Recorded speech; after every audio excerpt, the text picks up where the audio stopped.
Hello, Ducks fans. Welcome to another episode of the Quack Report. My name's Carter. I'm joined by Nate. We're going to talk a little bit of Ducks stuff. We're going to talk Stanley Cup Playoffs. We're going to do a little bit of this or that later. Apparently a very hard version of this or that. It's a very hard version of it. Like a hard version or like an extreme version? Okay, yeah, actually, we're going to go with extreme because the options are very extreme. Okay. like extreme content-wise, like, you know, if it was on Teletoon, it would be Teletoon at night. Or I guess for that, sorry, that's a Canadian thing. I should have known that. Dude, that's flashbacks though. Holy damn. Yeah. I don't think they had Teletoon down there. There was a Cartoon Network at night, wasn't there?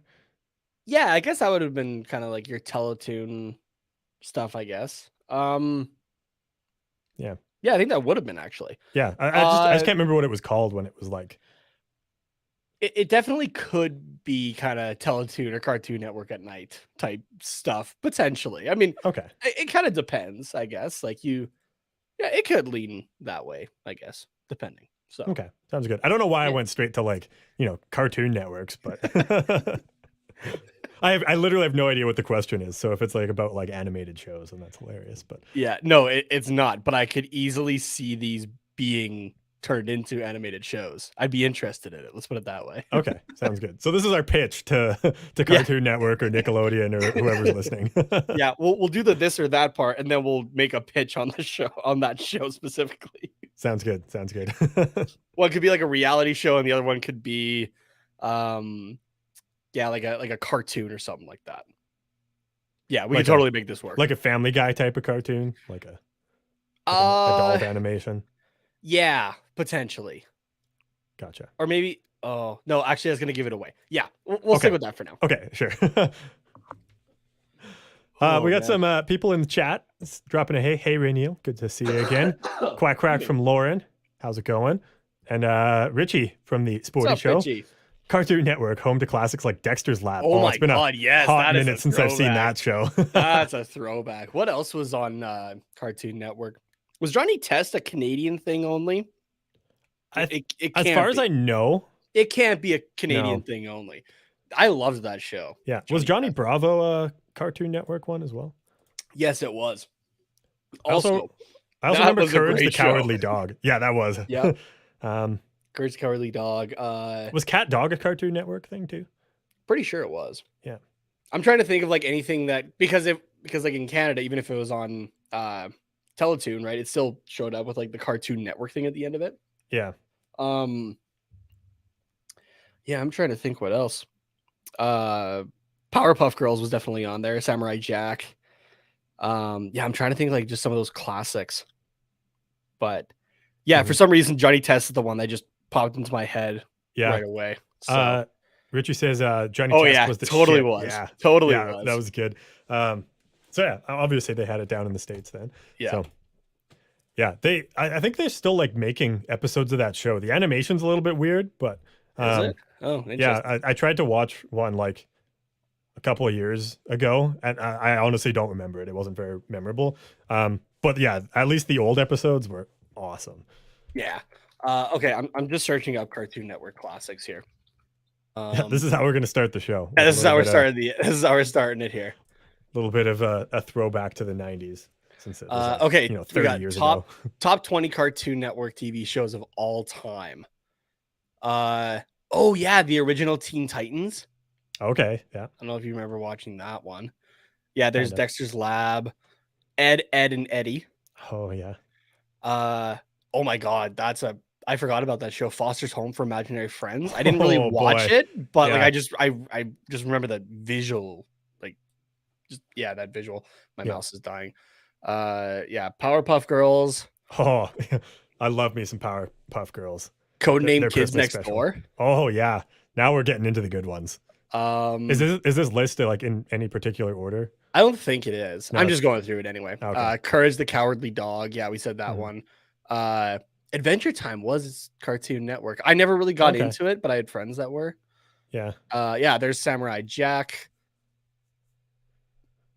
I feel like that's got to be older than Cartoon Network, but Tom and Jerry's on here. Yeah, well, Cartoon Network's pretty old because I think like Scooby-Doo was Cartoon Network as well. Yeah. Oh yeah, there's Johnny Bravo, Yeah. which man, I want to go back and watch that. Oh, Ben 10. Oh, that was a good one. Yeah. Yeah, that's a few of them on there, but I'm just trying to even look at like the no, my computer's not wanting to let me back out of that. There we go. Just because I was Oh no, curious. I'm going into my email. Awesome.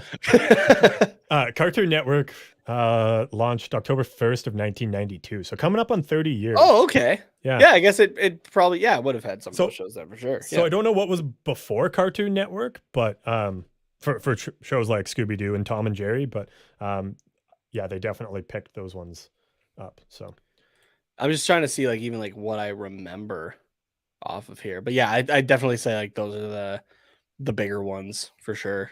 So yeah. But yeah, Johnny Bravo was a big one. I want to go back and watch that show. It's so good. This isn't even going to be a hot take. I don't know what it is. It's just a take, I guess. Yeah. But I haven't seen that show since it was on TV, like probably 25 years ago. But I can guarantee you that show did not age well, and there is a reason that it's not on TV anymore. Maybe for one or two things, but there was a clip of it going around that I was laughing at. And it's kind of one of those like, man, like how did it's the slipping adult jokes into kids shows, but somehow this one got through because it's like it feels very out there. It's not really a hidden joke. Like kids wouldn't understand it, but it's Johnny's with this like smoking girl and whatnot, and she like pulls out this remote, presses a button as he's like laying on a table or a bed, and it like props his hands up and whatnot, and it like handcuffs him and his ankles to the thing. And I'm not even gonna try the accent. I like the voice. I used to be able to do it, but he basically just goes like, my mama like warned me about girls like you. I was hoping she was right. And it's just like, holy crap. Oh, wow. Right. We know what Johnny's into, apparently. Yeah. Wow. I mean, that's obviously probably an extreme example, but like you can't get away with shit like that anymore on TV. Oh, there's definitely like adult jokes that you can still get past for sure. So, oh yeah, no, absolutely. But it's like some of the compilations that you can find out there, like especially when it's like a show that you watched and like you go back to it and you're like, oh, okay, now I'm catching these jokes and whatnot. Yeah. Some of like the old Disney and Pixar movies that I grew up with, like watching them now, there was always like scenes where I like didn't understand what they were doing, but because I was a kid and dumb, I just like didn't care. But yeah, like going back and like Incredibles, there's like some innuendo in there between Mr. Incredible and Elastigirl. You got to be more flexible. Yeah, and like as a kid, you're just like, oh yeah, so that's funny. She's like, she's flexible. Oh yeah, she's flexible. Yeah, but like going back, you're like, nice, I see what you did there. Yeah, now you're going like, okay, I kind of understand in a weird way like why everybody's like swooning over Elastigirl. Yeah. 100%.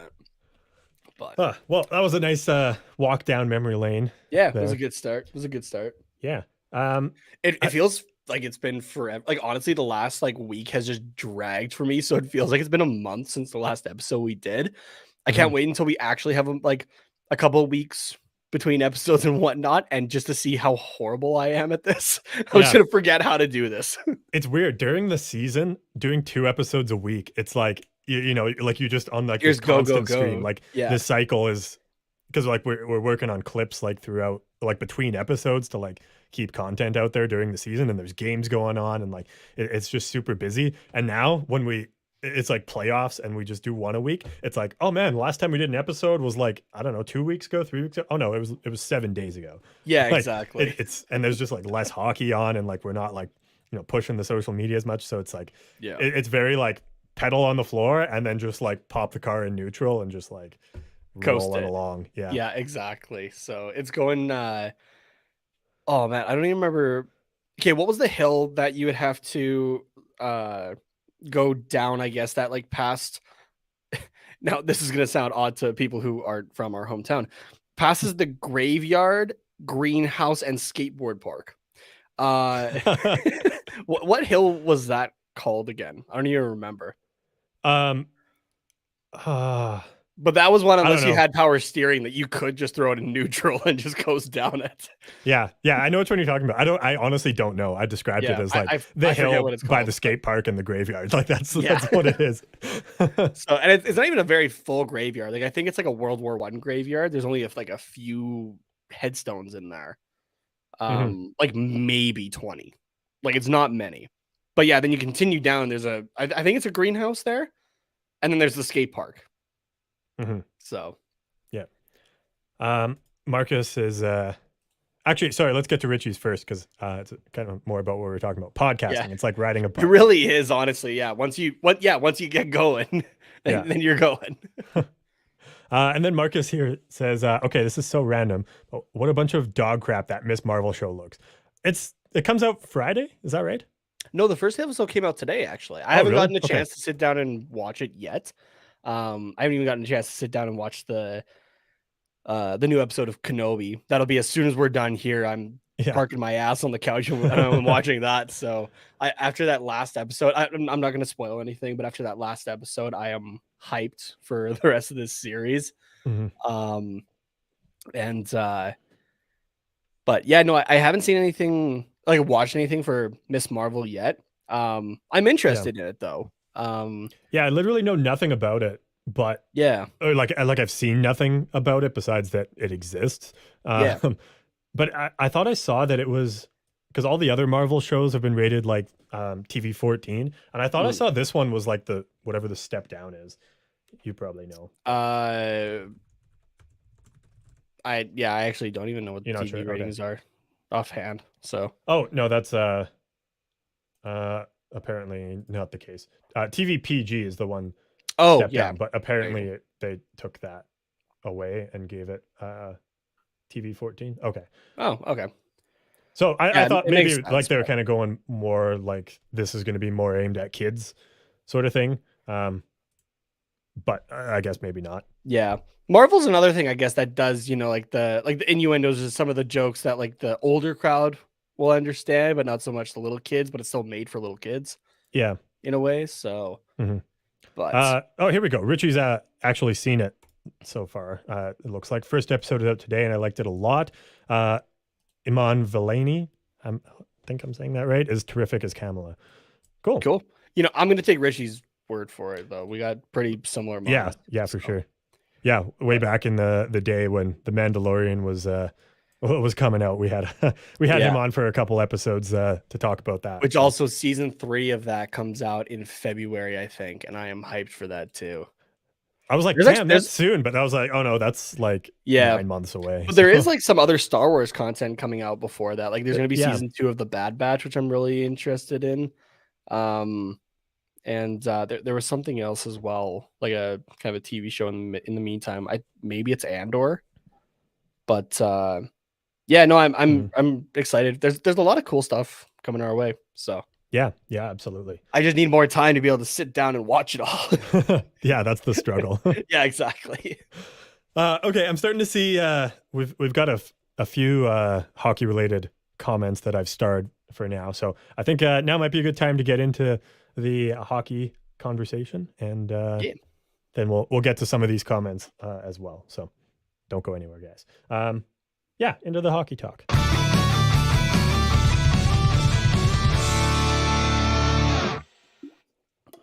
So we're going to start with just briefly with the awards. I know that more have come out, but we're going to save it until like the actual awards ceremony, which I want to say is the end of the month. I think it's in the next. I think it's next week or in the next 2 weeks, because I'm pretty sure it's supposed to be happening during the Stanley Cup final. Oh, is it? Oh, okay. Yeah, no, you're right. Yeah, I think it's going to be on like one of the off days. Yeah. I think. So yeah. But we're going to talk about the one that Getzlaf was up for, the King Clancy, which I don't remember the exact definition. Maybe you can find it real quick. But it's basically like, best community member who gave back to their community the most, I guess. An honor given annually to the player who best exemplifies leadership qualities on and off the ice and has made a noteworthy humanitarian contribution to his community. Yeah, so we talked about all the nominees when they were first announced, and it was PK Subban and Ryan Getzlaf and Darnell Nurse were the 3 nominees. And Subban, after being nominated for, I think it was 4 times, has finally got the recognition and won the award there. So obviously can't argue with that. What he's done is phenomenal. Unfortunate that Getzlaf didn't win. We always like when it's, someone from your favorite team getting that recognition, especially for one that's not just like totally hockey based. It's like, you're good at hockey and an awesome person. Yeah, exactly. So, but yeah, congrats to Subban anyways. And yeah, I think from what I saw in the articles, yes, both Getzlaf and Nurse as runners up each received a $5,000 donation to one of their charities. So, and Subban receives a $25,000 dollars to donate to a charity or charities of his choice there. Mm-hmm. I'll just do a really quick run through for Subban here, just because I have it up here. Go for it. So Subban launched the PK Subban Foundation in 2014, made a $10 million pledge to the Montreal Children's Hospital in 2015, that I believe was being paid over 5 years. So that's he's paid that through now. Plus donations for Ukrainian cancer patients who have been displaced due to the ongoing war in their country. And he also serves as the co-chair on the NHL's Player Inclusion Committee. So, and also I believe he's on the board for the HDA, the Hockey Diversity Alliance. So yes, you're right. Can't, the article doesn't have that, but I'm going to throw that in there. So, but yeah. So congrats to PK. Definitely deserved. So, yeah, for sure. Like we said, there's been a few other awards that were announced already, but we'll just save them and talk about all of them at the same time. I think that's probably the easiest there. Yeah. Next thing we have to talk about before getting into the Stanley Cup playoffs, The Athletic every year puts out rankings of each team's local broadcast crew, and it's all voted on by fans, and all they do is ask you to rank your favorite team's broadcasters from 1 to 5. I'm assuming 5 being the best, and then any other ones that you've seen kind of throughout the years. So if you watch national broadcasts or you frequently watch Kings games to watch them lose, like as a Ducks fan, you can you can vote for them as well. Sharks might be the better one to go with this year. Yeah. That's true. So yeah, and then they just kind of combine the rankings and give the ranking for based off of like your local fans, I guess, ranking you, and also a national rank. So because not everybody has an Athletic subscription, we are here to knock down that paywall for you and let you know what's up. We're not going to give it all away. Not all of it away. So no. We can talk about the bottom 3. I think so. Yeah, that's kind of what I was thinking as well.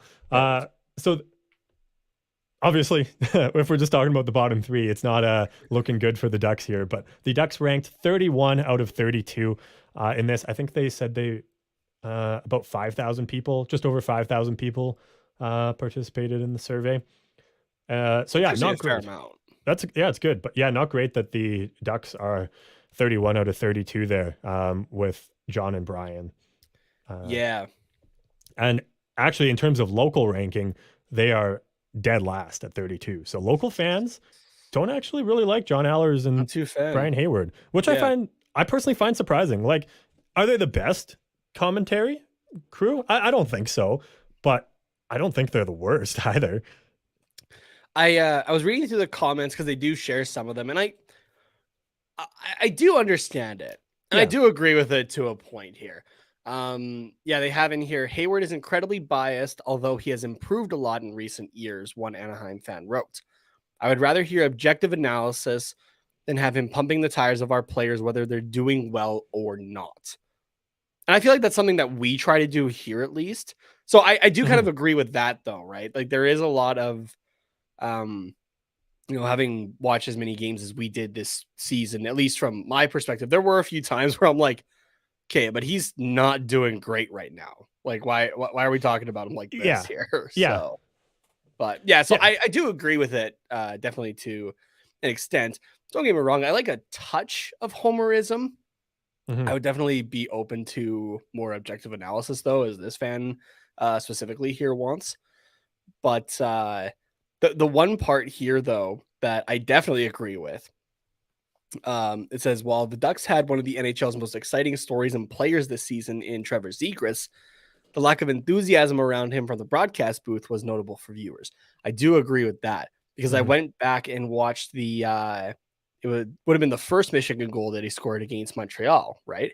And I think one of Ehlers and Hayward were missing that day. I forget who it was, but it was just like, oh, and Zegras scores. Wow, he did the Michigan. I'm just like, that's it? Yeah. The guy's a rookie and he just pulled off the Michigan. Sure, it's against the Montreal Canadiens' third string goalie, but like, really? That's all we're gonna give to this year? Yeah, the NHL pumped it up even more, and they hate fun. Remember? Like, I do agree with that. Like, it's kind of an interesting line for me, because I don't like. Here's an example: the Tampa Bay Lightning broadcast crew. I don't generally listen to them because we don't get them up here. But on 32 Thoughts, sometimes they'll put in the clip of like the goal calls, just when they're talking about specific goals. And the Tampa Bay Lightning crew, like, they make it sound like every goal was the Michigan. Like, it's like the guy can't get the words out. Like, do you know what I'm talking about? Yeah. To be fair, though, most of the time when they play that, it's Kucherov making an amazing pass. Yeah, but like, those are the times that I kind of agree with it. Then again, though, if it's something exciting, though, be excited about it, right? I don't know. I do agree with that, but I'm saying, like, there needs to be a line. Like, not every play can be the most amazing play that you've ever seen in your life. But also, if you do see something amazing, like, hype it up. So, like, goals are important, but maybe not as much this year because there was more of them. But like over the last few years, like there was tons of just like 2-1, 3-2 games. So like if goals are the only time you get hyped, there's not a lot of things to be hyped about over the course of 2.5, 3 hours. Yeah, so like to me, I guess it's a weird line that you have to walk. I'm very picky, I guess.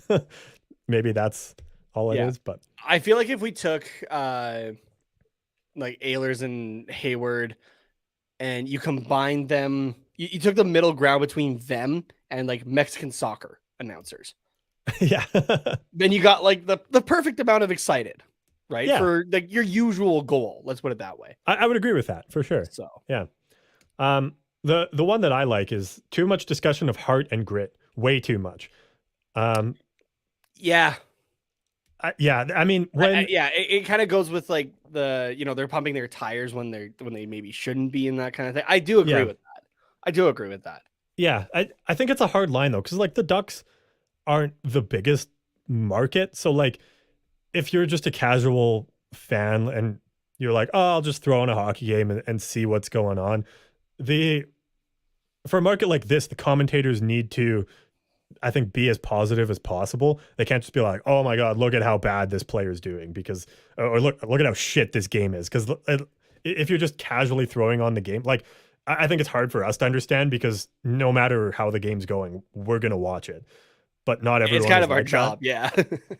Well, like, even if it's not our job, like if I want to watch, like, I'll use the example of in round 1 when Dallas and Calgary were playing. I have zero skin in that series, besides the fact that it's potentially who is going to play Edmonton. And at that point, we didn't even know if Edmonton was going to make it past the first round.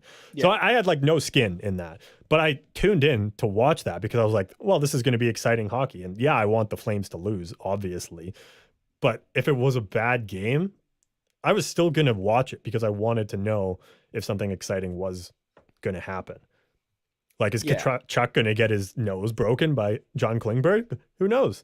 I mean, John Klingberg would probably like to think so. Everybody else who just knows hockey in general is laughing at that. Yeah. So, but like the Flames broadcasters, like, they don't need to be super positive, because the people that are watching that are they're going to watch it anyways. They are interested. Yeah. So if someone's not doing well, they can say, wow, look at how bad this player's doing. Or, wow, this game is a slog. Like, well, obviously they're not going to say that, but like they can kind of allude to that. But with the Ducks, I think you need to try and keep as many people around as possible. And I know that sounds like shitty to say, but like it's just a fact. Like it's not wrong, especially when you look at the attendance over the last little bit. I understand we're also coming out of a pandemic and whatnot, but the attendance was dipping for the Anaheim Ducks before the pandemic hit. Yeah, exactly. So I think that's maybe part of it, where it's like, oh man, like this team really sucks, but at least you can tell that they're putting a lot of effort in. That's kind of so like I get why they're doing it, but I do agree that is there not something else you can say? Like, yeah. If you're looking for like feel good stories or something like that, there's other things that you can go to for sure. Yeah. But you know, like, I don't know, take a look at Max Comtois this year, right? No, he didn't have a great season. Like when he was able to play, otherwise he was injured or dealing with other stuff. But you know, you don't have to go, oh yeah, he's playing with a lot of heart and grit tonight. It's like, yeah, but where's the points from last year? Yeah. That's what he's paid for. He's not paid for the heart and grit, right? Mm-hmm. That's what like the heart and grit is what Nick Delorier was paid for. Right. Yeah. If you're gonna center that on somebody, like center it on somebody that it actually makes sense for. So like I do understand it. Yeah. So I do agree that like I have nothing against like the actual execution of like these guys. Like I think they do bring a lot to like the commentary. But there's definitely room to improve for John and Brian, I think. So I don't know. I would like, obviously they're not going to get fired. Like Goalie Sports doesn't give a shit what 5,000 people said in an athletic survey. But yeah, I was like Hayward's been around. I think Hayward's been around for like years. Yeah.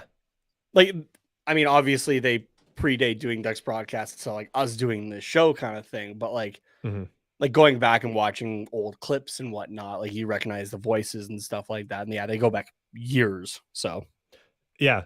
So I would be interested to see once like this team starts doing better and like not just being a bottom feeder for the whole year.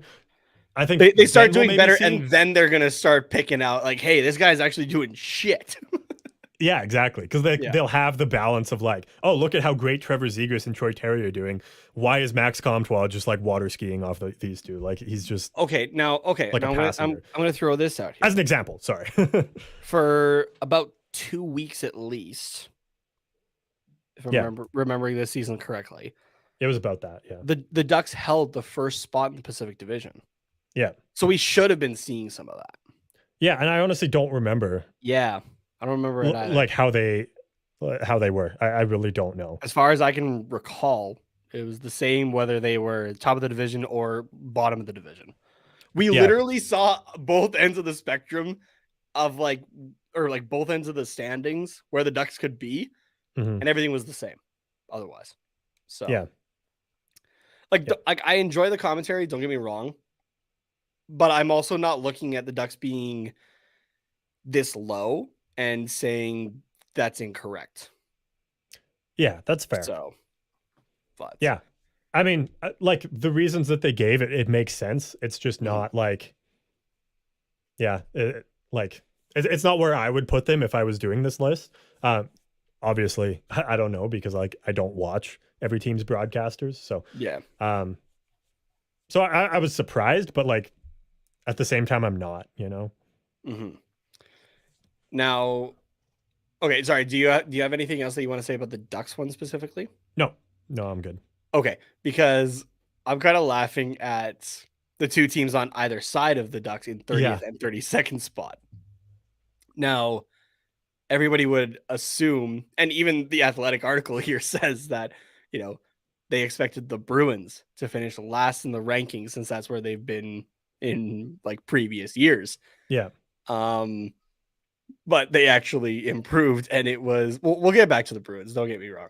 But the Coyotes, sorry, Richie, were dead last actually.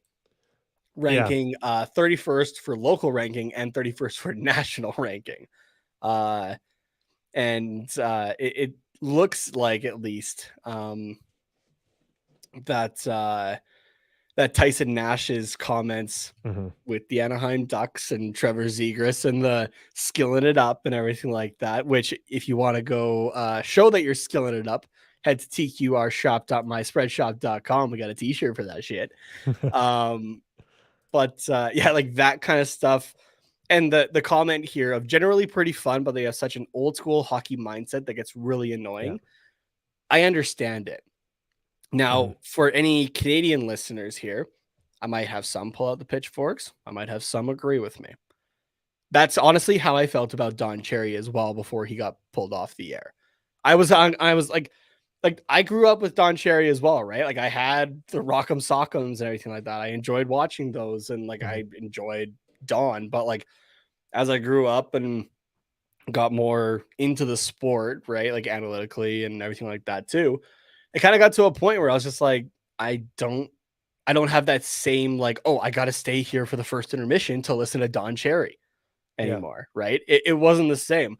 When he was pulled off air and Brian Burke was on, actually, I remember a lot of people thinking, or like saying that they were thinking like, oh, great, like another old guy here.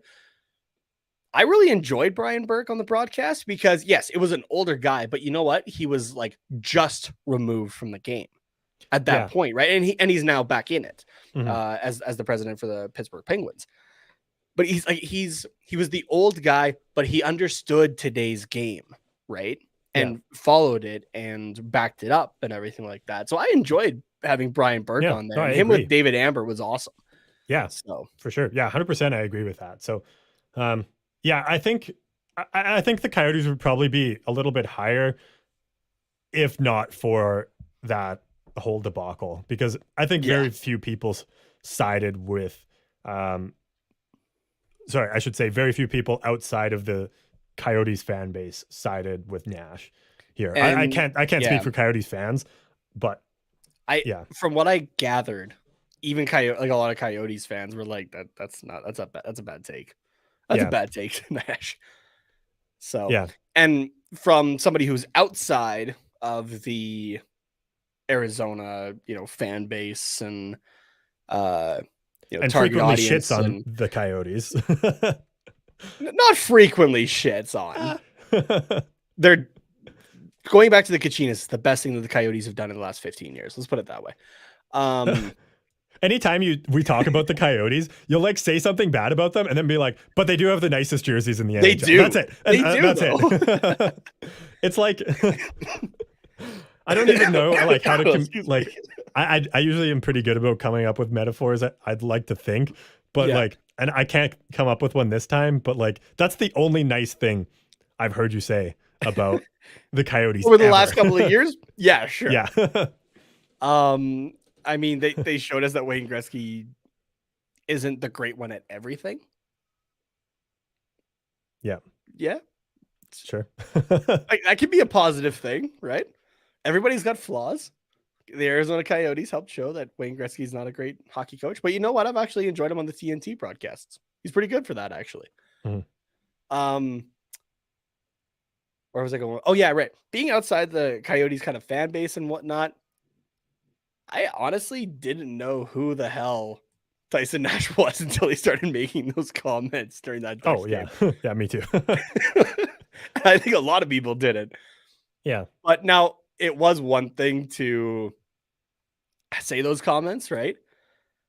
It's another thing to then basically do a press tour, doubling, tripling, quadrupling, quintupling down on that horrible take for not just a Arizona team even, or an Anaheim team, but an entire league that's moving away from that train of thought.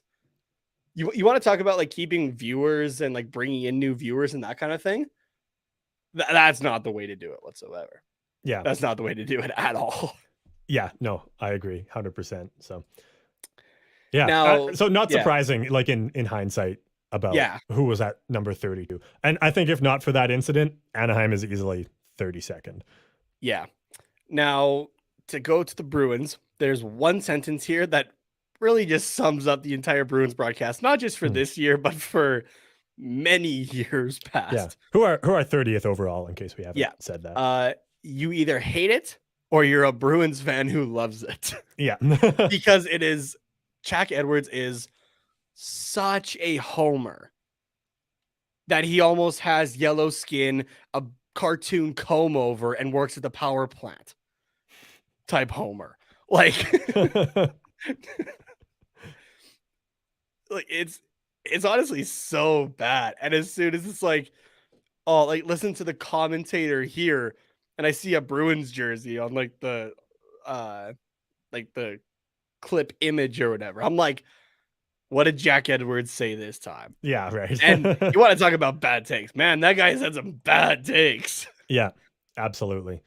And honestly, I think that the Bruins would be last. They were last in the national ranking here at 32. Not surprised. Yeah, but I think because there's just so many Bruins fans out there and their local rank, so from Bruins fans is 23, that like drags them up a little bit. Yeah. Because like that comment said, like nobody outside of Boston likes these announcers.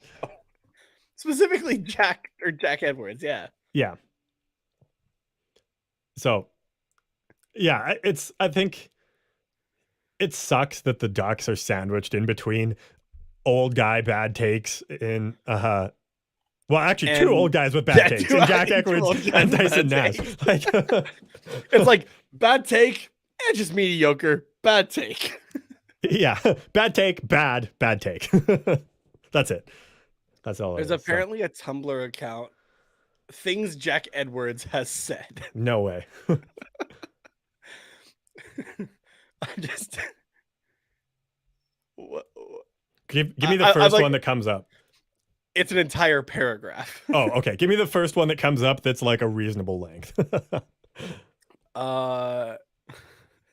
Some of these are just like they call it like Edwardsisms.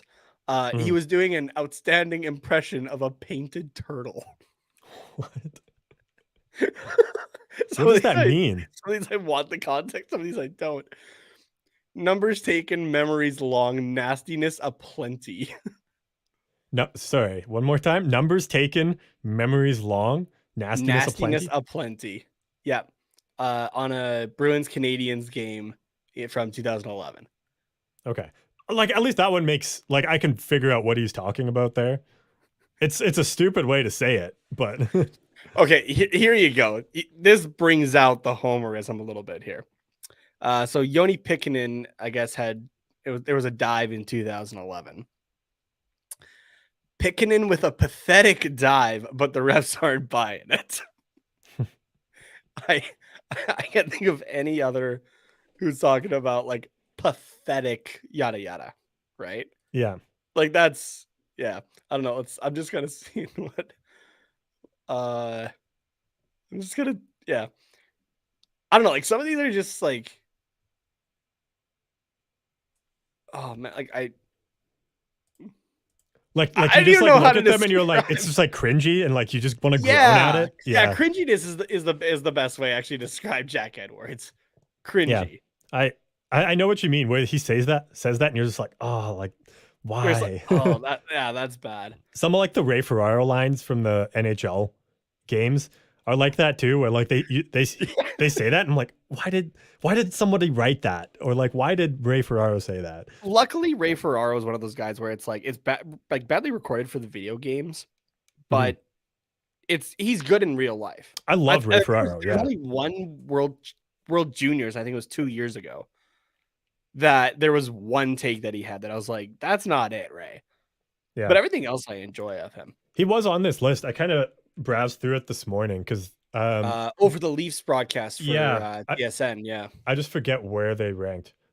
They ranked 25th. Yeah, they're kind of like in the middle. Yeah. But it does say it depends on which broadcast has the game. One Maple Leafs fan wrote, if it's Sportsnet, it's a 1. If it's TSN, it's a 5.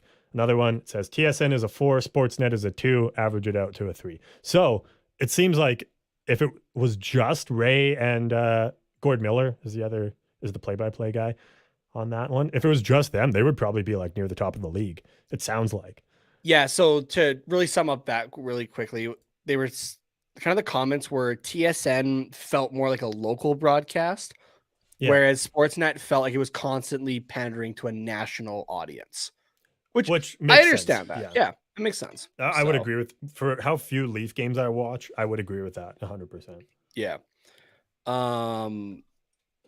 what was the there's something else I was gonna say. Oh yeah. Okay, so there was one line, just as we're talking about like Ray Ferraro in the NHL games. Mhm. There was one recorded line that I straight up like I don't normally get like super pissed with video games. I mean, you've played enough NHL with me to know that like I'll get pissed, but it's like okay, you know, at the end of the day, it's a video game. Mhm. You also know though that I'm very superstitious. Yeah. They had a comment as I was playing Be a Pro, my goalie. My goalie was about to get his first career shutout. 3 minutes left in the game. Oh, he's looking for that shutout there, something along those lines from Ferraro. And I'm like, I paused the game for a second. I'm like, you actually just say that? And I'm playing again for a little bit.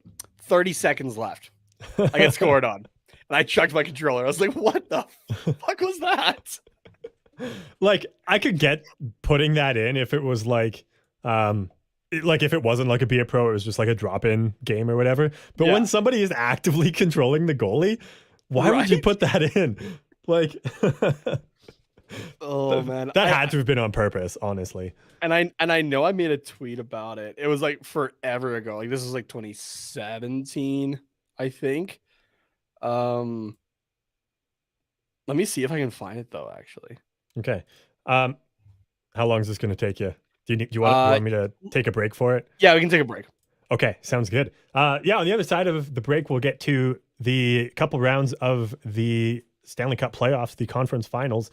We'll break those down. And then, but first, we'll take a break. And then on the other side, Nate may or may not have a tweet for us. So see you in a couple minutes.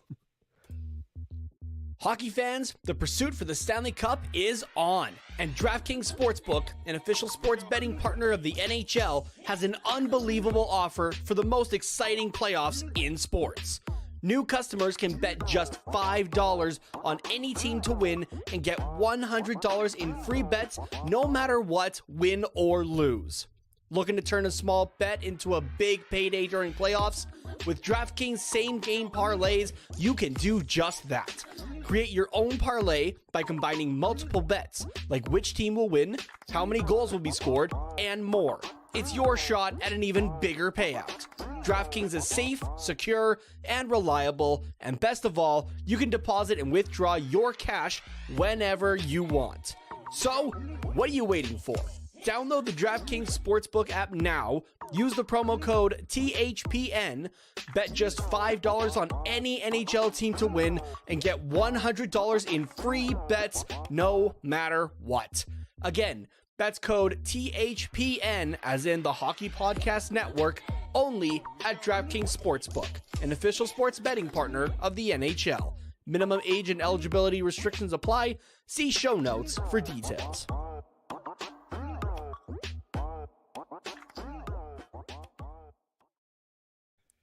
At EA Sports NHL on looks like the 6th of March of 2019. Okay, so it wasn't as far back as I thought. I may be a goalie and a bit superstitious, but why the hell do you have Ray Ferraro talking about hanging onto this shutout in your game? It's a real thing. I got scored on less than a minute after hearing it. Yeah, I remember I was not happy about that. Yeah, you can tell you're pissed when you like go on a Twitter rant about it. Yeah, exactly. And again, that's not too often either. Yeah. Did they respond to it or no? No, I got no traction on that post. It'd be Mind funny if you, they though, just I like wasn't- liked it and moved on. Yeah, exactly. I just, yeah, sure, kid. Actually, before we totally move into the Stanley Cup playoffs here, we had a comment from Marcus way back at the beginning of the episode here. Deal or no deal? To Columbus, the 10th overall pick, Max Comtois, and a 2024 fourth. To Anaheim, the 6th overall pick. I'm saying no. That's way too much of an overpayment to move up 4 spots. 4 spots. Yeah, no. Yeah. I'm not doing that. Not at all. Sorry, Marcus. Not doing it. Yeah. I think if the Ducks did want to move up, it would be Max Comtois would not be in there. It would be Columbus is happy with that one, but Anaheim absolutely. No. Yeah, no way. I'd say like probably the 10th overall pick and like a second rounder, one because they have like 3 or something. Like so, yeah, one you of could do those, something like that. to move up. Yeah. But yeah, No, Max that's Comtois a is way too gross much. overpay. So Yeah. yeah, no thank you. Sorry, bud. Yeah, I didn't actually read it before it came up. So if I'd known it was that awful, I wouldn't have even brought it up. How dare you? Man. I'm joking. We love your trade proposals here. Really gets us thinking. Okay, into the Stanley Cup playoffs. Conference finals. 4 teams left. One of them already eliminated, and 3 teams vying for 2 spots. It sounds like let's do some math here, Cardi. You said 4 teams left. One's gone. So how many do we actually have left? 5. We add a team every time someone's out. Or we had 2 teams every time someone's out. And then you just got the full league and we're back to the regular season. Yeah, you just take the bottom 2 and then add it in. So yeah. Arizona and Montreal moving up. Imagine if that's how the regular season started. You start with the Stanley Cup champions and whoever they last played. So that's like your first game. And then you add teams back into it. That'd be interesting. That'd be really weird. I don't know how you do that, but it would be. Fun. Yeah. Is it like King of the Hill style? So once you lose, then you like go to the back of the line? And yeah. So sure. Let's go with that. So like if Tampa Bay wins the cup this year, then they play, well, I guess it would be Colorado. Spoiler, if you've been living under a rock, they play Colorado. And then if Tampa Bay wins against Colorado again, then it's like, okay, now we bring in the Rangers, and then Colorado goes to the end of the line. And then, okay, now we bring in Edmonton, and then like end of the line. So yeah, I think that's how we do it. It's interesting. Yeah. I have no idea how you would make that work. No, I have no idea either. Interesting concept, but like in theory, but the actual idea is pretty bad. Yeah. Rangers and Tampa Bay though. Rangers had a 2-0 series lead in this. A lot of people went, "Oh man, the Lightning are done for." And people that don't watch hockey. Anybody who's watched Tampa Bay at home especially went, hold on a second here. Now, mind you, if they went down 3-0 in the series, then I'm maybe leading into that a little bit more. Yeah. 2-0 though, a lot can happen. Sure enough, a lot did happen. Both teams have won both their home games, none on the road. So we got a tied 2-2 series. Mm-hmm. Now, Colorado fans, if there's anybody listening, Griffin is one of them. Our friend Steven is a Colorado fan. Are not going to like this take from me. Okay. Whoever comes out of the East is winning the Stanley Cup this year. Colorado is a damn good team. Don't get me wrong. But I'm putting money on whoever comes out of the East, whether it's the Rangers or the Lightning. I could see it happening. The thing is with... and that's not a slight on Colorado. No, by any means. Yeah. I think with the East, it's the 2 best goalies that are left, Shesterkin and Vasilevsky. Yeah, like, it doesn't matter who moves on. Left. It's literally the 2 best goalies in the league this year. Yeah. Oh yeah, exactly. Like literally, whichever team moves on has the better goalie compared to Kemper and Francouz. Like that's not even up for debate. Yeah. Both of these. Well, I won't say both because I haven't seen a lot of the Rangers this year, in the playoffs. That is, with Tampa Bay, they have the offense. Obviously, they have the defense, and they have the goaltending. Like they just have everything. Mm-hmm. But with Colorado, I would say they have the better offense than Tampa Bay or the Rangers. Ooh, okay. I mean, that's up for debate. I would say they have the better defense. No, they play better defense than the Rangers and Tampa Bay. But they have to cover up their lesser goaltending. Not saying their defensemen are better, but like as a team, as a whole, they play better defense. As somebody who watched it go to work for 4 straight games. So I think that's okay. I can kind of see that. So I think if Colorado can play that just like responsible defense that they did, or that they have for the last 4, 8, 6 games against the Blues, 14 games, which is not a lot for the Stanley Cup. That's playoffs. Really not. Yeah. Like I thought about that the other night too. I'm like, okay, yeah, they played 14 games. They're fucking 12-2 right now. Yeah. That's ridiculous to think about, actually. Yeah. This team, again, spoiler alert, has played 3 rounds already, has swept 2 of them. Yeah. What? To be fair, one of those was Nashville, which barely squeaked in. UC Saros. With no UC Saros. Yeah. That was going to be a bad time no matter what. As Yeah. Daryl Sutter said, it's a waste of 8 days. Jokes. They did it in 7. Yeah. Even I thought that was going to be 5 games, maybe 6. Maybe they have a stinker in there. If Saros was in, I could see that one going to 6. For sure. Yeah. So yeah, I think if Colorado can play the same way that they have for 14 games, the last 14, then it's going to be a tough ask for the Rangers or Tampa Bay. But that being said, I do agree with you. Like, you need a goalie to steal you games in the playoffs. Colorado's goalie can't do that. The whole team has to work for a win. And they're doing it beautifully. Yeah. But with Tampa Bay and the Rangers, if like a few guys just aren't feeling it, Shesterkin or Vasilevsky are going to steal a game. Oh, absolutely. Here, I'm pulling up the stats for each guy right now.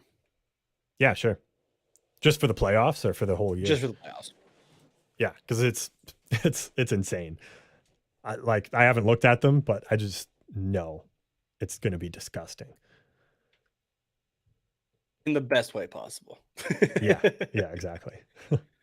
Stats, player stats. Are you going like the juicy expected or goal saved above expected? I'm pulling stats? up the normal stats first, but then I'll pull up those. Don't get me wrong. Gotcha. Are we looking at playoffs? Yes, we are. Okay, and then Vasilevsky playoffs. Okay, who do you want to start with? Vasilevsky or Shesterkin? Let's start with Vasilevsky. All right. Andrei Vasilevsky in the 21-22 playoffs. 15 games played and started. 10, 5, and 0. I guess there's no overtime. So 10 and 5. A 244 goals against. Not bad. And a 925 save percentage. Also not bad. Pretty damn good. Pretty damn good. Yeah. And Shesterkin, 18 games played, 18 games started, 10 and 7. I guess there's the one that he got pulled. Or 2 that he got pulled. Yeah. I think he got pulled and got put back in for one. Because Georgiev has 2 games played here. So okay. But yeah, so 18 games, 10 and 7 because he got pulled for one of them. A 265 goals against and a 929 save percentage. Yeah, pretty solid. The only way that Vasilevsky really has a leg up, besides like he's losing in the save percentage, but he's winning in the goals against, and he has 1 shutout compared to Shesterkin has none. Now let's see if I can pull up. If I can pull up for just playoffs, then I will here for some advance. Because I want to see the expected goal save. Yeah, I bet for Vasilevsky it's going to be like just average because the team plays really well in front of him. I bet for the Rangers though, it's going to be insane. Like I'm talking 20. No, it's great for both of them actually. Is it? Okay. It's great for both of them. Not surprising. They are 1 and 2 for the playoffs here. Minimum 1 game played. So this is counting everybody, right? Yeah. Even back to the first round. I'm going to throw just a fun little sprinkle in here as well. Okay. Jake Ottinger is still sitting 3rd. Goal save above expected. Wow. And remember, people, he only played 7 games in the first round. He's had the last month off. Yeah. He's still sitting at a 10.1 goal save above expected, 3rd place. Wow. Now, second is Vasilevsky. Again, 15 games played with an 11.2 goal save above expected. That's pretty damn good. Yeah. Igor Shesterkin sitting at number 1, if you didn't figure that out already. 17.2 goal save above expected in 18 games. That's almost a goal per game that should go in. That doesn't. Yeah. So I wasn't far off when I said he's probably at like a plus 20.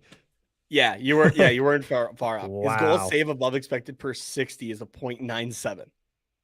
Yeah, Damn. like he's almost at a goal per. That's insane, dude. Absolutely insane. To put it in a little bit more perspective, Vasilevsky over 15 games has led in 37 goals. Shesterkin over 18 has led in 47. Wow. It's pretty damn good. Crazy stuff. Yeah. So like, I think with those numbers alone, I would have to agree with you that whoever wins this series is winning the cup. But Colorado's a really fucking good team. And oh boy, do they want it. Now, okay, you know what? Let's pull up Darcy Kemper, Sure. who's played in 10 games. I don't have his normal stats off the top of my head. If you could pull those up quick. Yeah, for sure. 10 games played, has a minus 4.4 goal save above expected Okay. for 29th out of 30 spots.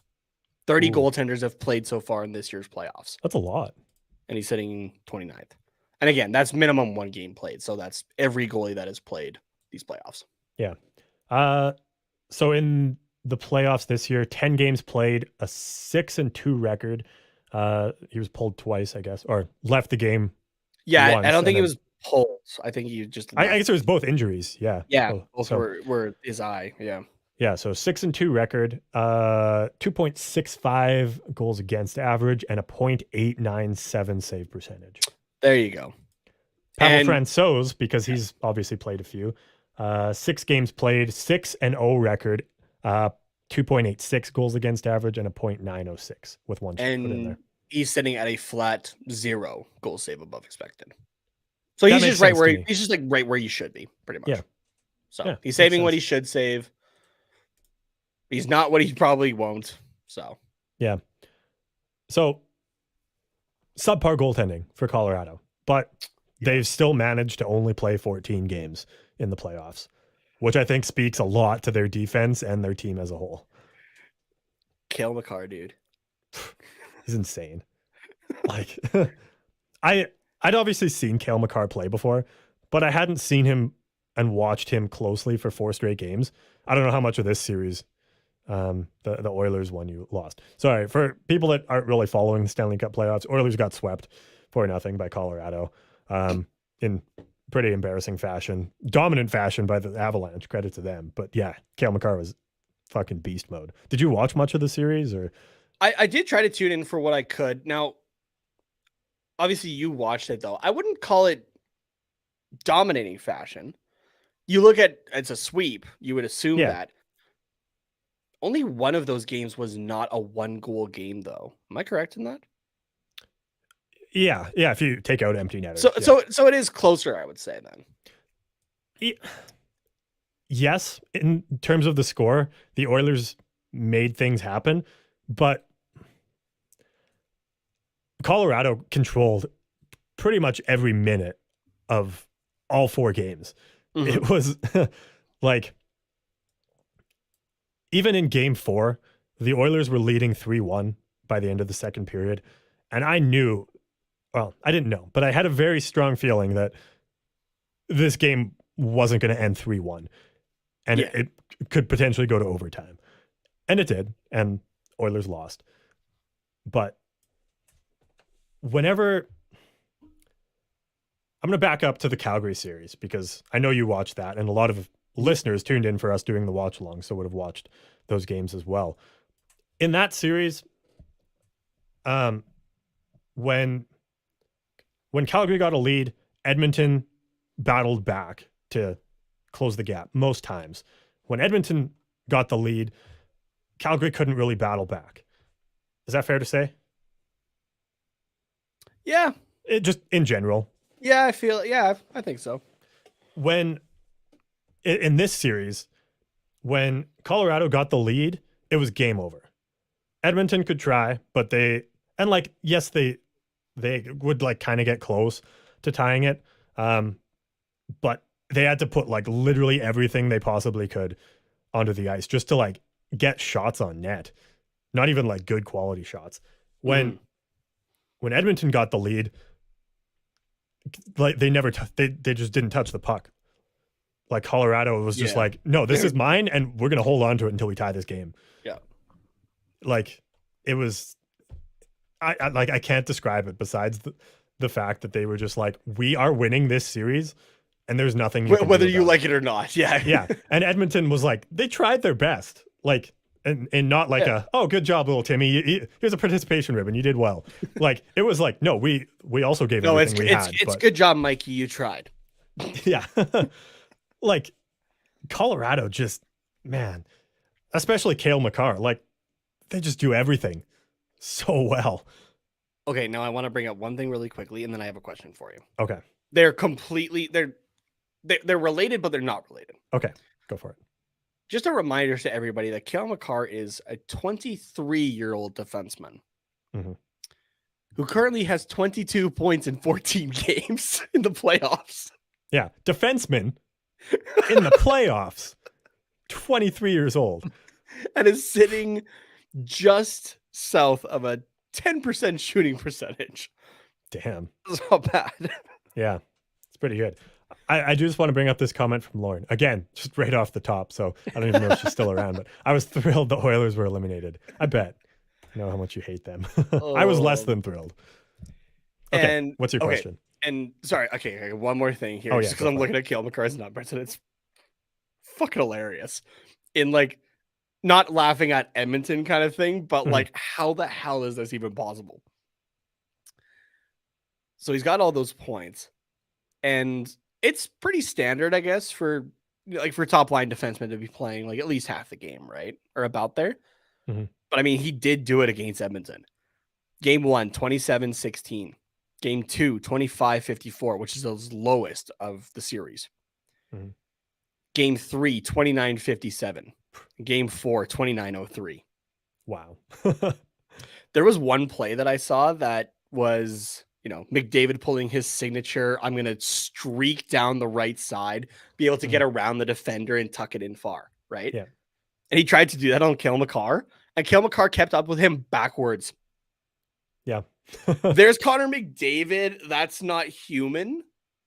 And then you saw that and you went, what the fuck planet did Cale Makar come from? Yeah, because it's not Calgary, Alberta. I can tell you that much. No. Calgary, Alberta is where he landed. Yeah, exactly.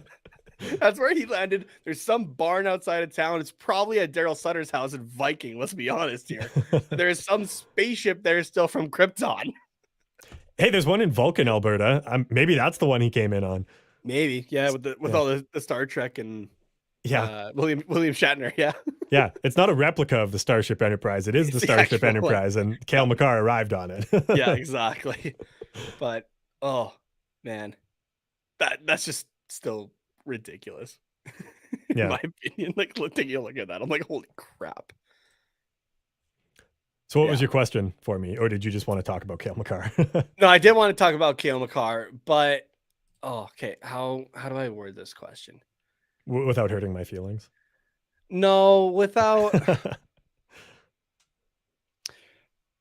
Okay, I want to say that, not to like pump tires or rub it in your face or that, but I want to say that when we talked about this series, and that's bad actually, when we talked about the series starting last week, yeah, I was talking about how, the offense I'd say is pretty comparable for both teams. The defense, I gave the slight edge to Colorado, which I think they showed. Absolutely. Right. The fact that they were able to shut down Connor McDavid the way that they did, and Evander Kane, I would throw in Leon Draisaitl there, but he was already kind of slowing himself down by playing with a high ankle sprain, which, holy shit, also that he managed to do what he did with that. Yeah.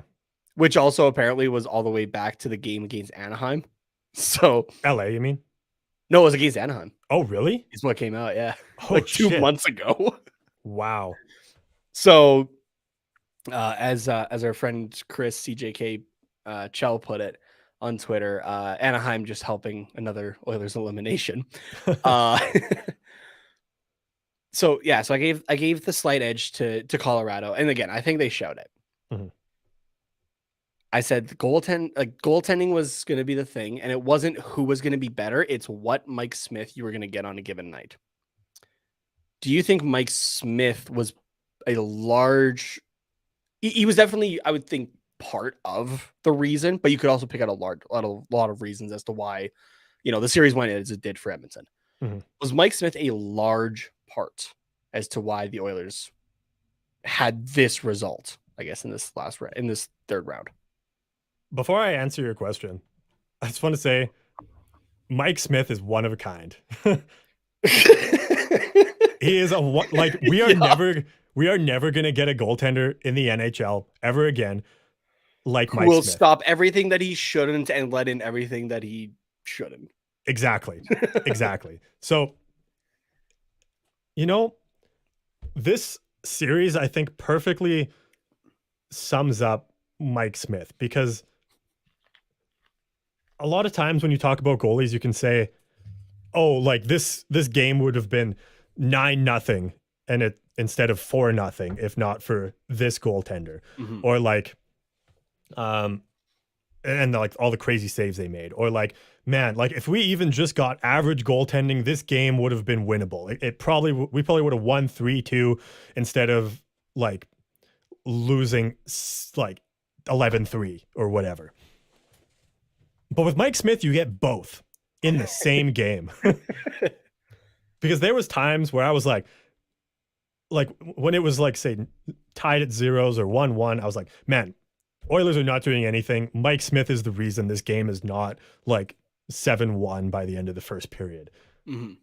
But then in the same game, I would be like, God damn it, Mike Smith. Like, you let in that fucking muffin of a shot, and now all of a sudden, like, the 3 goals that we got to tie it are useless. So, no, I don't really remember your exact question, but I wouldn't say that Mike Smith cost us the series.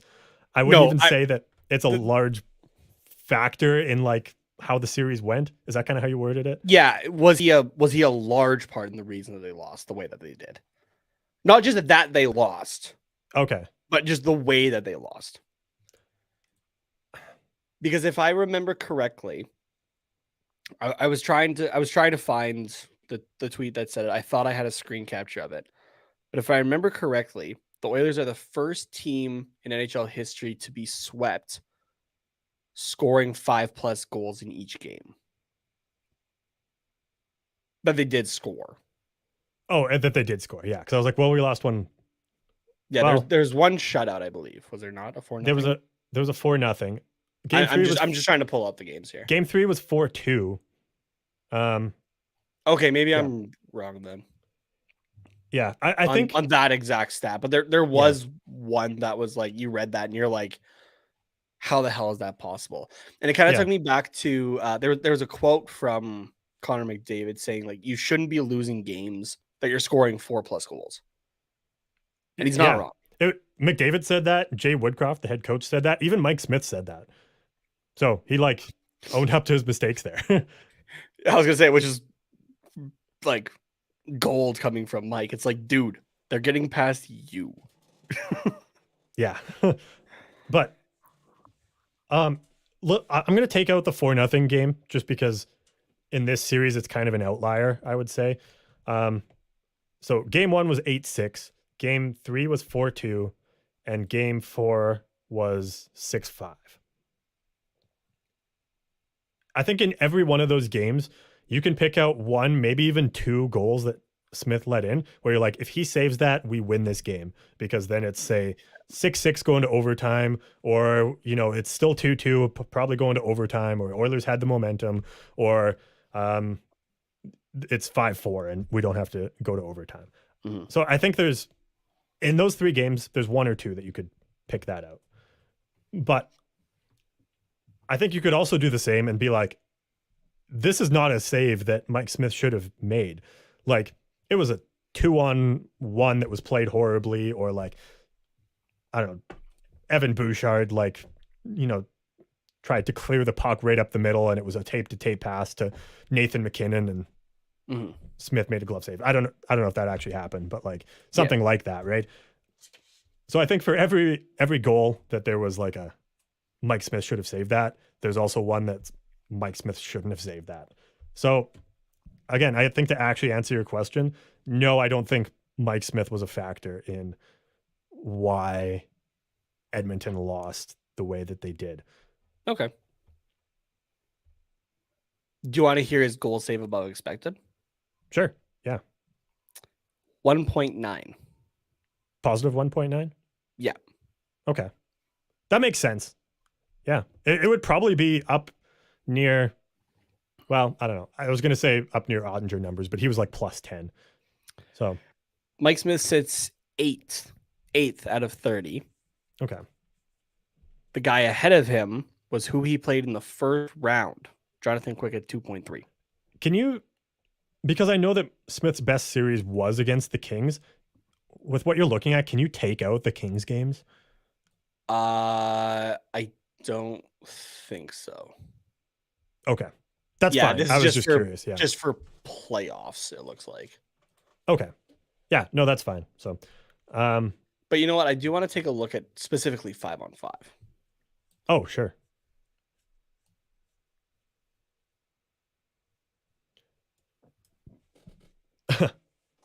What's that? That bad? You're not gonna like this. Okay. So what I was looking at was all situations. Yeah. 5-on-5, Mike Smith sits 29th at a negative 5.4. Yeah. Damn. Okay.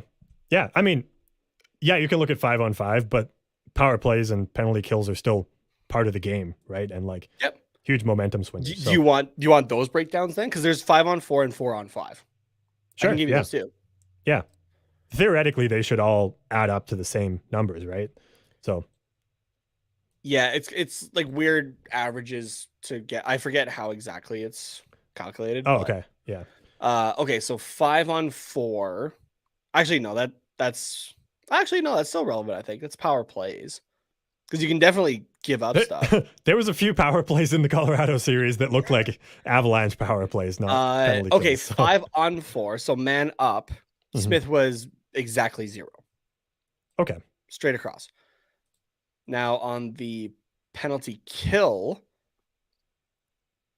Yeah, see, now this is where we were saying he was stopping everything he shouldn't and letting in everything he shouldn't. Mhm. Positive 5.3, third spot. Yeah. For penalty kill. But then when it came to 5-on-5, when his team is even strength, it was brutal. Yeah. Makes sense, honestly. Like the duality of Mike Smith. I would have given you that exact same answer, like just based off the eye test. So yeah. And that's where it's nice, where the eye test and the numbers line up. Yeah. But yikes. Like that's, I don't know. I feel like you should have better numbers 5-on-5. I mean, I feel like that's how Mike Smith's just always been. So Edmonton just constantly needs to have a man in the box that's not Connor McDavid or Leon Draisaitl, and they'll win games. yeah, let's put Zach Cassian in the box for 60 minutes a night. Oh man. And yeah, just because I was taking a look at it there. Shesterkin still leads for 5-on-5, 16.5 goal save above expected. Damn. That's only insane. like one. That's not even that. Yeah, that's not even one less than his all situations. Yeah. It's crazy. Damn. And then Dude's on another level. Yeah. And then when they're on the penalty kill, he's actually down at 22nd, but it's only a negative 1.4. So it's not horrible. Yeah. No, that's not bad at all. And Vasilevsky's sitting second when they're on the penalty kill at 5.3. And the only reason he's above Smith is because he has the same number as him, but with one less game played. Oh, okay. Who's number 1 on the penalty kill? Ottinger? No, but from that series, Jacob Markstrom, Okay. 5.9. That makes sense. Yeah. So, Last thing I want to say about the Colorado Edmonton series, and this is more just a personal thing. And I know that there's no Oilers fans listening, so nobody probably cares about this, but I just want to say it. This is honestly kind of what I expected from the team this year. Actually, it's better than I expected. Like, if you would have told me in December when we were on our 15-game, shit stain streak, like it's not even a losing streak. It was bad. If you would have told me then that this team was going to go all the way to the conference finals, I would have like laughed in your face. There's no way I would have believed that. Even at the beginning of the season, I probably wouldn't have really believed that. Mm-hmm. And when you look at how long Ken Holland's been around, Oilers GM, this is the end of his third year, and this team is making the conference finals. Given the state they were in when Chiarelli left, that was his plan coming in. Yeah. Contend for a playoff spot in year one. Year two, learn, make the playoffs, which they ended up making them both years, but they were pretty embarrassing both years. And then year three, make a run, and they did. So I'm pretty happy with it. Like, if they would have won this year, obviously fantastic. But losing to Colorado in the conference finals, even though it was a sweep, it's a pretty good way to go out. Like, a pretty good team to lose against. I mean, like, if you're going to lose, it might as well be against Colorado. Honestly, you're probably the best take of this that I've seen from Oilers fans so far. Oh, I know. Like, the most chill about it, actually. I'm kind of surprised, not going to lie. I was not chill on, Monday night? Which is fair. It ruined my whole night. But I mean, like, I've seen Oilers fans tweet today still of like, fuck this, fuck that. Fuck Sportsnet, fuck Rogers, like, they're going after the broadcasters and everything like that. Fuck the NHL, like, just going off on everybody. That's Oilers hockey, baby. As soon as the team is out of the playoffs, like, it's shit on everybody and everything not named McDavid and Draisaitl. Nurse, fuck you. Oilers hockey, not our fault. Yeah. Jay Woodcroft took this team from out of a playoff spot, 6 points out, into the conference finals. Fuck him. Like, why bring him back? Like, Ken Holland doesn't know what he's doing. Like, it's all that shit. All offseason. That last one's valid, though. I just talked about Ken Holland and said, like, how he took this team from literal shit on the sidewalk of downtown Edmonton to conference finals in 3 years. And he got $7 million of projected cap space for next year. It's going to be an interesting offseason for Edmonton. Still have 7, yes, but there's a lot of guys to sign. There's a lot of guys to sign, but also a few guys that could move on. So I don't know. We'll see. We'll see what happens. It's going to be interesting, though. I'll save the offseason projections for Twitter here, but I just want to say I'm proud of my boys. More proud than Nate is of his Flames, because they suck. They should have been the team to get kicked by Colorado. The Flames should have been the team to get swept in the conference finals, not the Oilers. I wouldn't even been mad about that, honestly.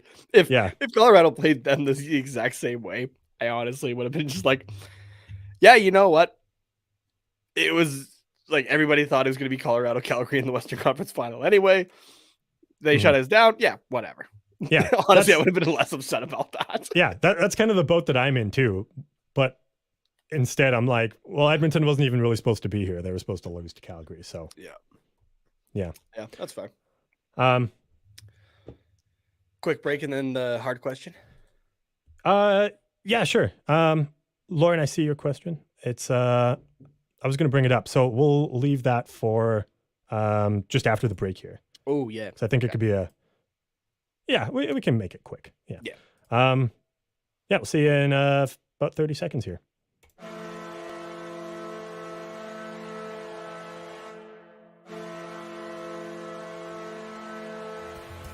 Woo! What is up, Devils fans? It's your boy Neil Villapiano. Make sure you check out the Devils State of Mind podcast here on the Hockey Podcast Network. From Taylor Ham or Pork Roll to how much we hate the Rangers, we got you covered. New episodes every Monday, wherever you listen to podcasts or on the Hockey Podcast Network website. And always remember to rock on. Woo! Okay, so Lauren's question here, throwing it back to some Ducks talk. Thoughts about the Bruins firing Bruce Cassidy, and do you think he would be a good replacement for Dallas Eakins? I think like a lot of people very surprised at the Cassidy firing. Yeah. And I think that's going to dictate a lot of what happened in Boston this offseason, whether it's Patrice Bergeron coming back, because sounds like he's still unsure of what he's going to do, right? Whether he's going to retire or sign another, like, say, 1-year deal. Pasternak's been in the news lately because they might be looking at shipping him off, and he might be okay with it. Is he no Cassidy anymore? Is he a free agent? He's got 1 more year then okay. free agency. Gotcha. Like UFA free agency? Or? Yeah. Okay. Do you know what he's making now? I think it's 6 or 7 something, if I remember correctly. Okay, let's see. But yeah, Cassidy 6 2/3 million. Yeah, which is pretty damn good for David Pastrnak. Yeah, 10-team no trade list. So take off the 7 Canadian teams and pick 3 others. Buffalo and 2 others. Let's put it that way. Yeah, probably Anaheim and San Jose, I would say. Potentially. Yeah, I know that the 3 California teams for like tax reasons, I think, are kind of generally part of the 10-team no trade list as well. So, but I mean, if he wants to go for a cup in a few years, I think like the Kings could be an option. Yeah, potentially. But also he'll get paid in Anaheim. So true. But yeah, I think the firing of Cassidy is going to change a lot of things for Boston. Yeah. Whether it's Bergeron coming back, and that might even sway, like Marchand's going to be out for the start of the season. That's already known. I forget what happened to him specifically, but he's going to be gone for the first bit. Mm-hmm. And yeah, like they've already lost a good chunk of their core and stuff like that. Yeah, their core over the last few years. Mm-hmm. Yeah, things are going to be different in Boston because Cassidy's not around anymore as well. I think that's going to expedite some things. So it'll be interesting. Do you think that Bruce Cassidy getting fired is like saying, this is the end of an era. We know Bergeron's not coming back. We've already lost Krejci and Krug, who were big parts of the team. Pasternak wants out. Yeah. Marchand is going to kind of be the only guy left. Do you think like, okay, let's get Cassidy out. Let's bring in a fresh face for a fresh team kind of thing? Does that make sense? Yeah, it does make sense, right? Like you're starting with, the new guys. But, like losing as many guys as they are and whatnot, right? Like the question is kind of right now, is Boston potentially looking at a retool or a rebuild right away here? Yeah. And are they just going for it? Yeah. So this is going to be interesting. Yeah. In terms of if he's a good replacement for Dallas Eakins, in an ideal world where we don't, extend the contract option to Dallas Eakins, he's an upgrade. Is he what the team needs? Maybe not, but I don't really know. I haven't paid a lot of attention to the Bruins over the last few years. So I don't know. Like I'm thinking of the style of hockey that Boston played. Don't get me wrong, it was high offense and that kind of thing, but what it looks like the roster is going to be constructed like for next year, it just doesn't make as much sense to me. I can't place my finger on exactly why in terms of stylistic differences, but just kind of thinking about it, it doesn't work for myself at least. So. Yeah, that's fair.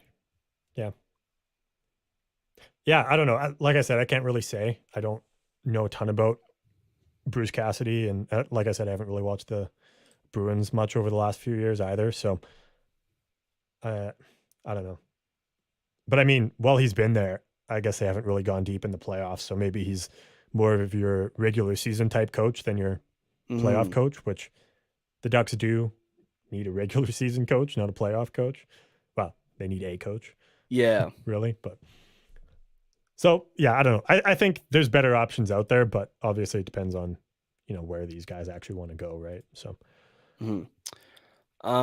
Do you have anything else you want to add, or do you want to? Claude Julien could be interesting For the Ducks? Yeah. Yeah, I've always liked Julien. Or Alain Vigneault. Mhm. I don't hate that idea, to be honest with you. I think back to Vancouver, which, obviously he's been with like the Rangers and Philly, and I think one other team since then. But I think of Vigneault, and I think back to his time in Vancouver. Mhm. Mind you, they were a lot bigger body, but that was also the style of play at the time. Yeah. I don't know, just something about that offense kind of feels right. Yeah, Another I option can see could be Rick Tocchet, though, if we're getting into that, because Mhm. that's somebody that we talked about before. Yes. Yeah, I you're wouldn't right. hate that, honestly. Mm-hmm. But it sounds like he's been linked with the Flyers lately. So, Oh, okay. Gotcha. He was, Philly, the Rangers, and then the Canucks. And then before the Canucks, Vigneault was with the Canadiens and the Senators. Senators as an assistant, sorry. okay. So, Yeah. just Montreal was the other team. But So, okay. yeah, just an idea.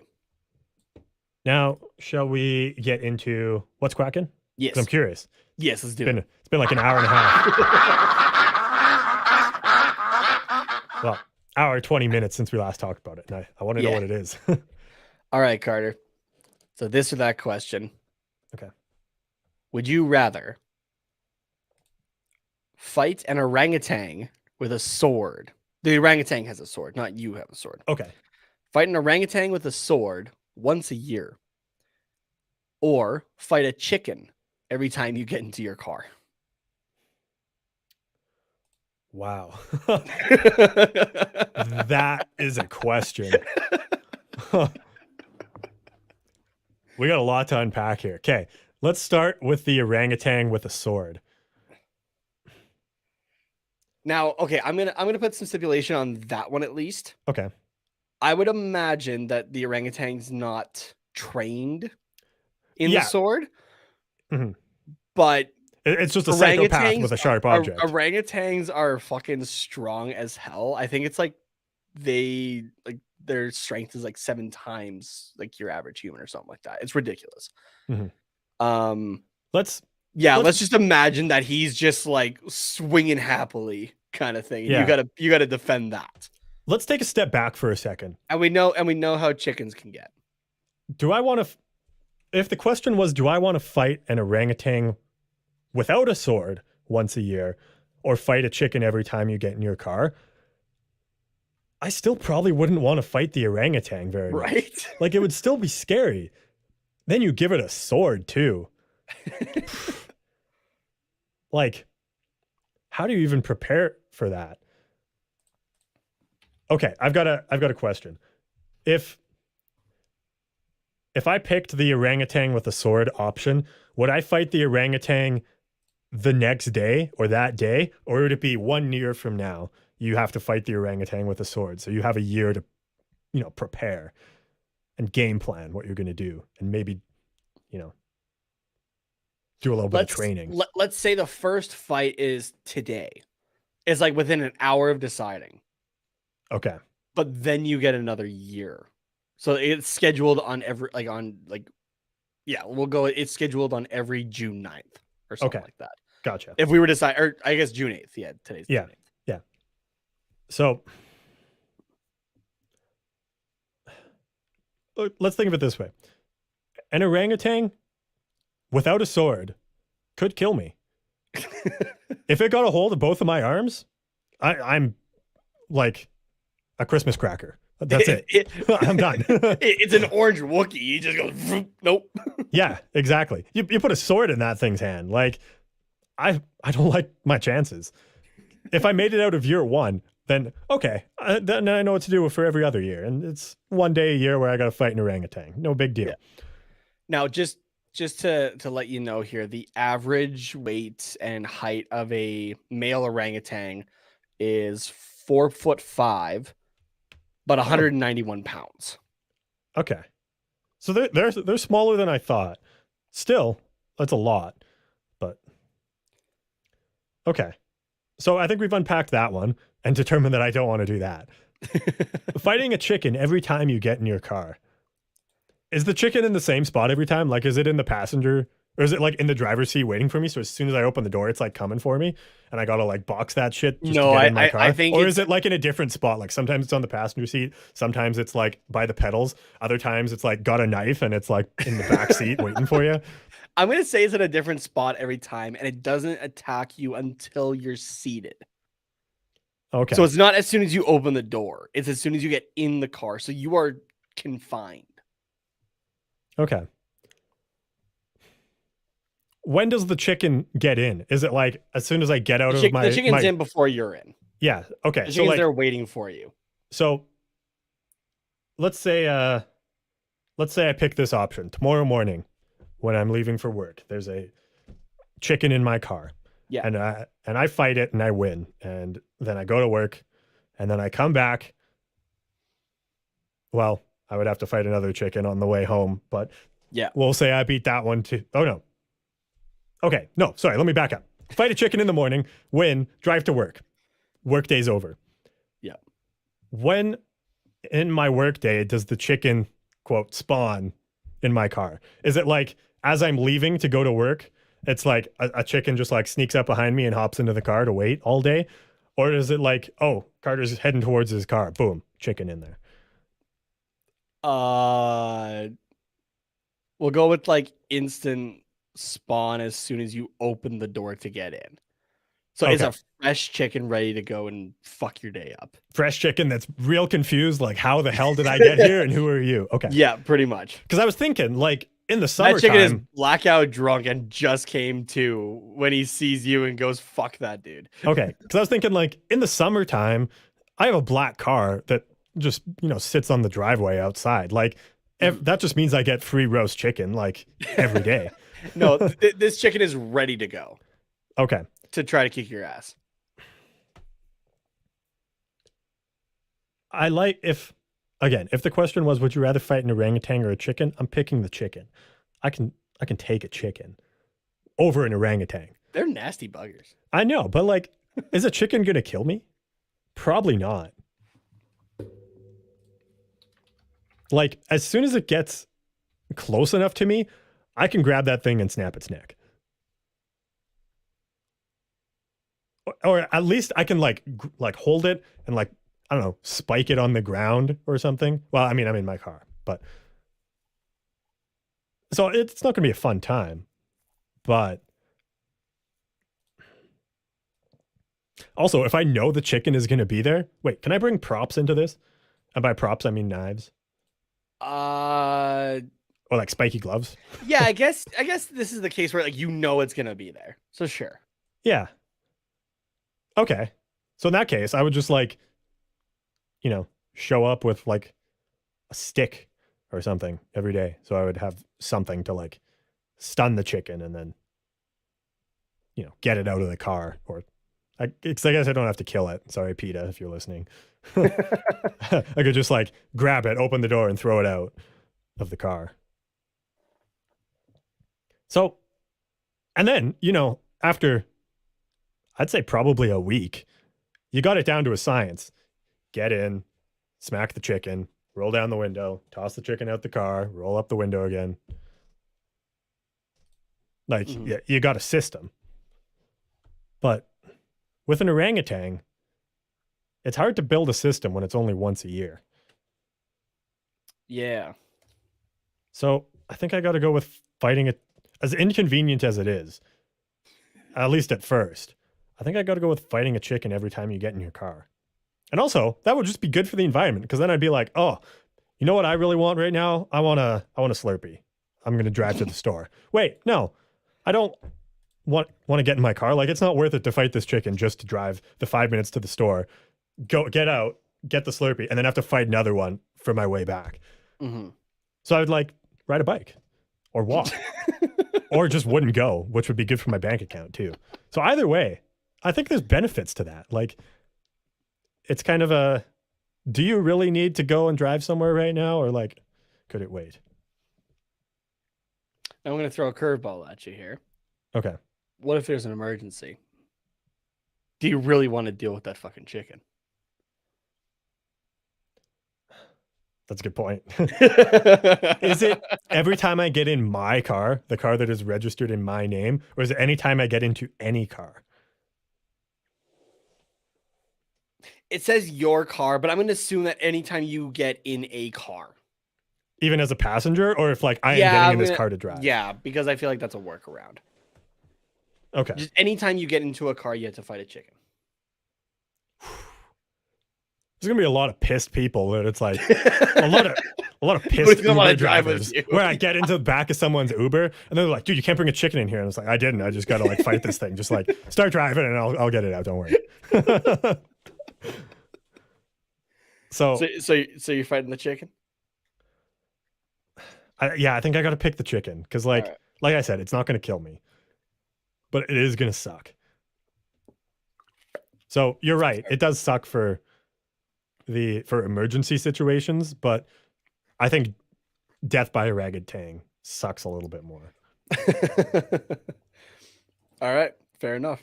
I think the exception would be like if I was, knock on wood, God forbid this doesn't happen anytime soon, I have a heart attack and I have to get into an ambulance.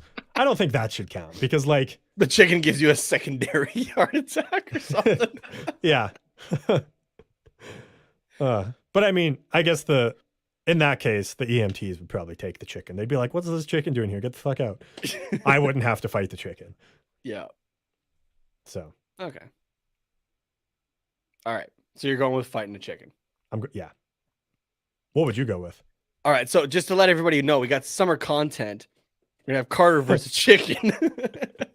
Showing up on your Twitter feed. No, I'm kidding. Oh, man. What am I picking? Yeah. I'm picking the orangutan because I'm probably going to get my ass kicked the first time, get a few nicks and that kind of thing. Get a few nicks?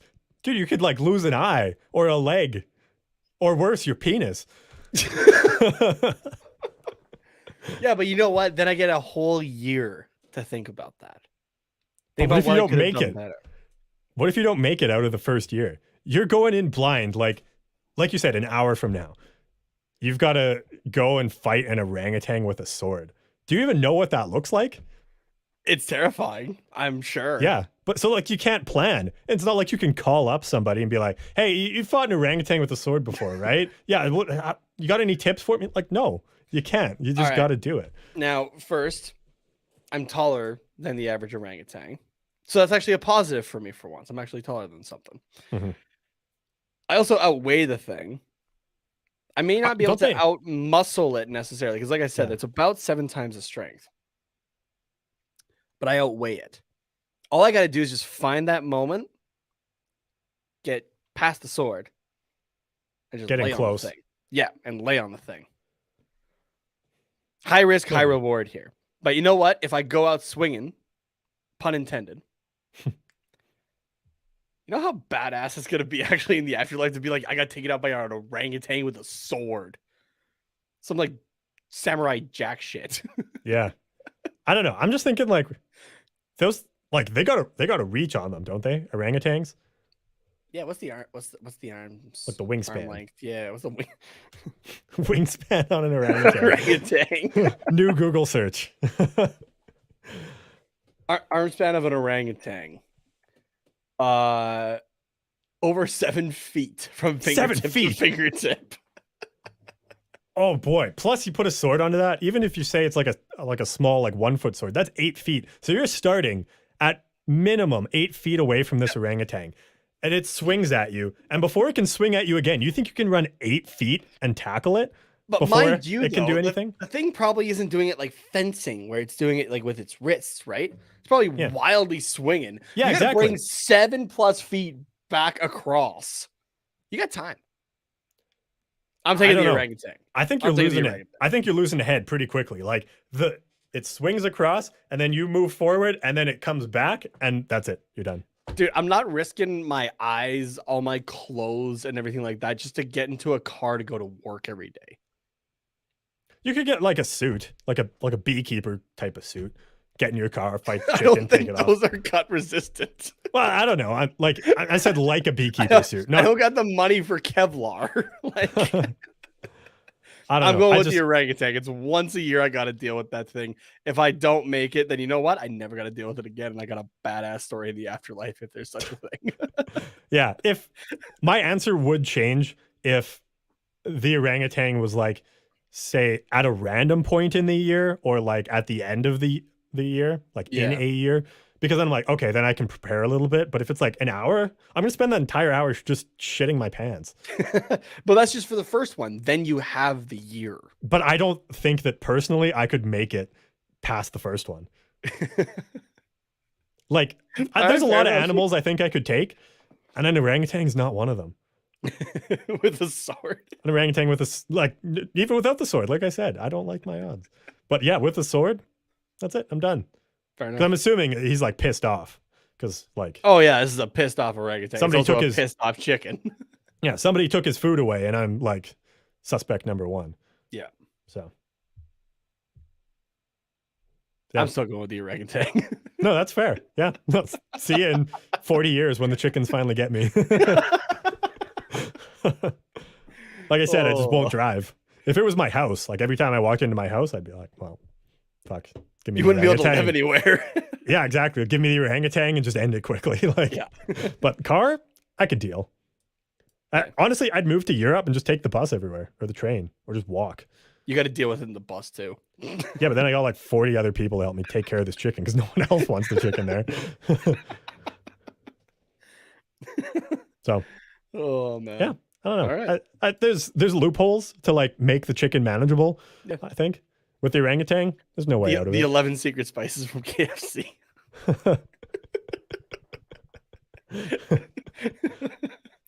Honestly, because even if it was the same chicken, you could like figure out its weakness too. Like maybe the chicken hates Taylor Swift. Turns out I love Taylor Swift, so I'll just like play Taylor Swift all the time, and then the chicken's like, "Whoa!" No, but then he's really mad at you.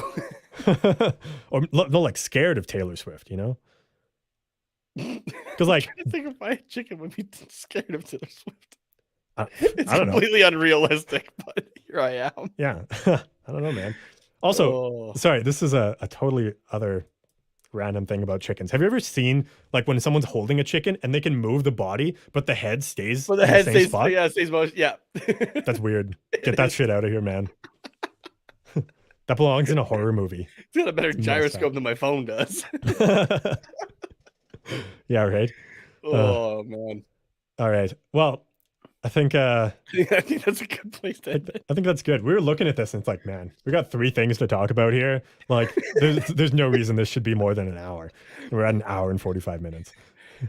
How good is this broadcast? Mike Smith's goaltending, and would you rather fight an orangutan or a chicken? Yeah. All equal parts important on this podcast. Welcome to the Quack Report, everybody. If this is your first episode, this is your first episode. Oh boy, join in on. Yeah. Oh man. Oh. Well, if you guys want to let us know if you'd fight an orangutan or a chicken, you can do that at Quack Report Pod on Twitter, Instagram. Maybe I gotta make it a poll this week, actually. Yeah, do it. What else are we on? Oh, Twitch. That's the other one that's at Quack Report Pod. And the Quack Report on YouTube, at HockeyPodNet for the network, and the Hockey Podcast Network on YouTube for watch-alongs throughout the remainder of the Stanley Cup playoffs. Nate, where can they tell you how much they hate Mike Smith? Because I know there's a lot of Mike Smith haters out there. You can send it to me on Twitter at Tatenamas, TATENHOMAS.